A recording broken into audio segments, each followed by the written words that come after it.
자, 이번에는 다를 거다. 기술 붐이 일 때마다 정말 귀에 못이 박히도록 듣는 말이죠. 이 한마디 안에는 엄청난 기대감이랑 뭐랄까 약간의 의심이 같이 섞여 있는 것 같아요. 그런데 말이죠. 과연 그럴까요? 정말 이번엔 다를까요? 오늘 저희는 바로 이 질문에서부터 한번 시작해 보려고 합니다. 그래서 오늘 저희가 파헤쳐볼 주제가 바로 이겁니다. AI 골드러시. 말 그대로 내일을 움직이는 기술의 심장부를 한번 들여다보겠습니다. 자, 오늘 우리가 따라가 볼 여정은 이렇습니다. 먼저 이번엔 다른 슈퍼사이클 이야기부터 시작해서요. 그 다음엔 치열한 AI 군비 경쟁, 그리고 이걸 가능하게 하는 아주 미세한 기술, 유리 위에 미래를 쌓는 법을 볼 거고요. 네 번째로는 이 전쟁터가 어디로 옮겨가는지, 마지막으로는 이 모든 기술이 어떻게 지정학적인 신냉전으로 번지는지까지 그 거대한 흐름을 한번 쭉 따라가 보겠습니다. 자, 그럼 첫 번째 이야기부터 바로 시작해 볼까요? 네, 첫 번째 주제, 이번엔 다른 슈퍼사이클입니다. 지금 이 AI 열풍을 이끄는 경제적인 배경이 바로 이 메모리 칩 붐이거든요. 이게 왜 과거랑은 좀 다를 수 있는지 한번 들여다보겠습니다. 자, 과거로 한번 돌아보죠. 메모리 시장 정말 롤러코스터 같았어요. 2017년에 클라우드 붐으로 한번 확 떴다가 바로 다음에 꺾였죠. 그리고 2021년 코로나 때문에 다들 집에 있으니까 기기 수요가 폭발하면서 또 한 번 슈퍼사이클이 왔는데 이것도 결국 1년 만에 다시 꺾였습니다. 그러니까 이번엔 다르다는 말이 사실 이번이 처음이 아니었던 거죠. 그런데 지금 벌어지고 있는 이 AI 슈퍼사이클은 뭔가 근본적으로 다르다는 이야기가 나옵니다. 딱 두 가지, 수요와 공급 측면에서요. 자, 먼저 수요를 보세요. 과거에는 클라우드 서버 증설이나 코로나 같은 일시적인 이벤트였잖아요. 근데 지금 AI 모델의 성장은 이건 뭐 규모나 지속성 면에서 비교가 안 될 정도입니다. 그리고 더 중요한 게 바로 이 공급 쪽이에요.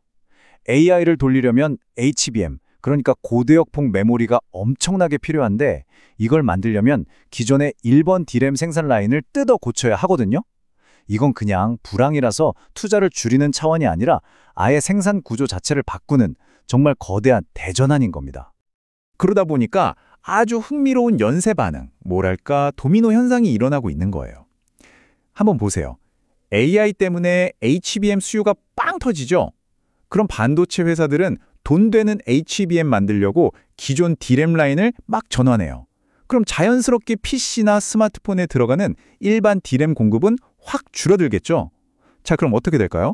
이제는 스마트폰 제조사 같은 고객사들이 난리가 나는 겁니다. D램이 부족하다 하면서 웃돈을 줘서라도 물량을 확보하려고 심지어 장기 계약까지 맺으면서 말 그대로 전쟁이 벌어지는 거죠. 자, 지금까지 AI의 연료라고 할 수 있는 메모리 칩 이야기를 해봤다면 이제는 AI 혁명의 엔진, 즉 두뇌에 해당하는 프로세서 이야기로 넘어가 보겠습니다. 이 AI 두뇌, 그러니까 AI 칩 시장은요, 지금 거대한 두 개의 세력이 맞붙고 있어요. 이걸 비유하자면 딱 애플 대 안드로이드 구도입니다. 한쪽에는 엔비디아, 칩부터 소프트웨어까지 모든 걸 꽉 쥐고 자신들만의 강력한 폐쇄 생태계를 만드는 딱 애플 같은 전략이죠. 그리고 다른 한쪽에는 AMD가 있습니다. 여럿이 힘을 합쳐서 개방형 생태계를 만들어서 엔비디아에 맞서는 딱 구글 안드로이드 같은 전략을 쓰고 있는 거죠. 이 두 거인의 싸움이 앞으로 시장을 어떻게 바꿔놓을지 정말 흥미진진합니다. 자, 이런 전략 이야기가 좀 추상적으로 들리실 수도 있는데 이걸 아주 현실적으로 보여주는 숫자가 있습니다. 바로 5만. 이게 뭐냐면요. 현대차가 주문한 엔비디아의 차세대 GPU, 블랙웰의 수량입니다. 5만 장이요. 자동차 회사가요. 와, 이건 진짜 이 AI 군비 경쟁이 이제 빅테크 기업들만의 이야기가 아니라는 걸 보여주는 아주 강력한 증거죠. 그리고 이 5만 장이라는 숫자는 그냥 장비를 많이 샀다는 의미를 넘어서요. 현대차에게는 이건 엄청난 전략적 방향 전환을 뜻합니다. 전 세계 자동차 회사 중에 GPU를 이렇게 많이 사는 곳은 테슬라 다음으로 현대차가 처음이거든요. 과거의 자율주행 개발이 좀 지지부진했던 걸 생각하면 이번에야말로 칼을 갈았다고 볼 수 있죠. 이제 AI 전쟁은 산업의 경계를 허물고 전방위로 확산되고 있는 겁니다. 좋습니다. 그럼 이렇게 강력한 AI 칩들을 만들었다고 칩시다. 근데 이 칩들의 성능을 100%, 아니 200% 끌어내려면 뭐가 필요할까요? 이제는 칩 자체뿐만 아니라 이 칩들을 서로 연결하고 받쳐주는 판, 즉 패키징 기술이 정말 중요해졌습니다. 그리고 이 패키징 기술 혁신의 한가운데 바로 유리, 글래스 기판이라는 새로운 주인공이 등장합니다. 글래스 기판의 핵심 기술이 바로 이겁니다. TGV, Through Glass Via. 우리말로는 관통 전극 유리라고 하는데요. 말이 좀 어렵죠? 쉽게 말해서 아주 얇은 유리판에 눈에 보이지도 않는 미세한 구멍을 수직으로 쫙 뚫고 그 안을 구리로 채워서 칩과 칩 사이를 연결하는 초고속 데이터 하이웨이를 만드는 기술이라고 보시면 돼요. 이렇게 하면 기존보다 훨씬 더 많은 칩을 더 빽빽하게 쌓을 수 있으니까 AI 반도체 성능이 그야말로 폭발적으로 좋아지는 거죠. 근데 생각해보세요. 머리카락보다 얇은 구멍을 수만 개 뚫었는데 그중에 단 하나라도 불량이 있으면 어떻게 될까요? 전부 다 버려야 합니다. 그래서 검수 과정이 정말 중요해요. 두 단계로 검사를 하는데요. 먼저 AOI라는 광학 검사로 유리 표면에 흠집은 없는지, 구멍은 제대로 뚫렸는지 겉모습을 싹 훑어보고요. 그 다음엔 엑스레이를 쏴서 유리 내부를 들여다보는 겁니다. 혹시 구리가 덜 채워진 곳은 없는지, 아니면 미세한 공기방울, 즉 보이드가 숨어있지는 않은지 속까지 완벽하게 확인하는 거죠. 자, 이렇게 아주 미세한 기술의 세계를 들여다봤는데요. 다시 시야를 좀 넓혀보겠습니다. 이런 첨단 기술들이 결국 어디서 진짜 전쟁을 벌이게 될까요? 이제 전쟁터는 거대한 데이터 센터를 넘어서 바로 우리 손안, 주머니 속으로 들어오고 있습니다. 바로 스마트폰과 스마트 글래스 시장이죠. 특히 스마트폰 시장에서 흥미로운 움직임이 보입니다. 한동안 좀 잠잠했던 삼성의 자체 칩 엑시노스가 화려한 부활을 꿈꾸고 있거든요.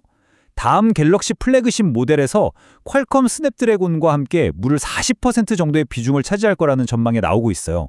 근데 이건 단순히 우리 칩도 써요 하는 수준의 이야기가 아닙니다. 진짜 목표는 따로 있습니다. 그건 바로 협상력이에요. 레버리지죠. 생각해보세요. 삼성의 스마트폰 사업부가 우리에겐 엑시노스라는 대안이 있다고 말할 수 있게 되면 주력 공급사인 퀄컴과의 칩 가격 협상에서 얼마나 유리한 고지를 차지하게 될까요? 이건 단순히 돈을 더 버는 문제가 아니라 시장의 주도권, 즉 권력을 가져오는 게임인 겁니다. 자, 이번에 스마트 글래스로 가볼까요? 여기서도 아주 재미있는 기술적 돌파구가 나왔어요. 원래 풀컬러 화면을 만들려면 아주 작은 빨강, 초록, 파랑, LED 칩을 한 판에 빽빽하게 박아야 하거든요. 근데 이게 기술적으로 너무 어려운 거예요. 그래서 JBD라는 회사가 머리를 썼습니다. 굳이 한 판에 다 만들 필요가 있나? 발상을 전환한 거죠. 빨간색만 내는 패널, 초록색만 내는 패널, 파란색만 내는 패널을 각각 따로 만들어요. 그리고 이걸 프리즘으로 하나로 합쳐서 우리 눈에는 풀컬러로 보이게 만드는 겁니다. 와, 정말 기발하지 않나요? 자, 이제 마지막 퍼즐 조각을 맞출 시간입니다. 지금까지 우리가 이야기한 이 모든 기술들, 메모리, AI 칩, 패키징, 스마트 디바이스, 이 모든 것들이 결국 하나의 거대한 흐름, 바로 지정학과 만나게 됩니다. 기술이 어떻게 신냉전의 무기가 되는지 그 현장으로 가보시죠. 이 넥스페리아라는 회사의 운명을 보면 기술 기업이 강대국들 싸움에 끼면 어떻게 되는지 정말 적나라하게 보여줍니다. 원래 네덜란드 회사였는데 중국 자본에 인수됐어요. 그런데 미국이 이 회사의 모기업을 제재해버리죠. 그러자 갑자기 네덜란드 정부가 나서서 이건 우리 회사다 하면서 본사를 사실상 국유화해버립니다. 여기에 중국이 있는 공장들이 우린 네덜란드 본사랑 상관없다, 독립하겠다고 선언해버리는 정말 막장 드라마 같은 상황이 벌어진 거죠. 근데 이게 남의 나라 이야기가 아닙니다. 바로 우리에게 수조 원짜리 질문을 던지고 있어요. 보세요. 삼성은 낸드 플래시의 40%를 중국 시안에서, SK 하이닉스는 D램의 40%를 중국 우시에서 만들고 있습니다. 엄청난 비중이죠. 그런데 만약에 한국이 미국과 더 가까워지고 미중 갈등이 극에 달하면 중국이 이 공장들을 가만히 둘까요? 너희도 넥스페리아처럼 될 수 있다는 무언의 압박카드로 쓸 수 있다는 겁니다. 갑자기 등골이 서늘해지는 이야기죠.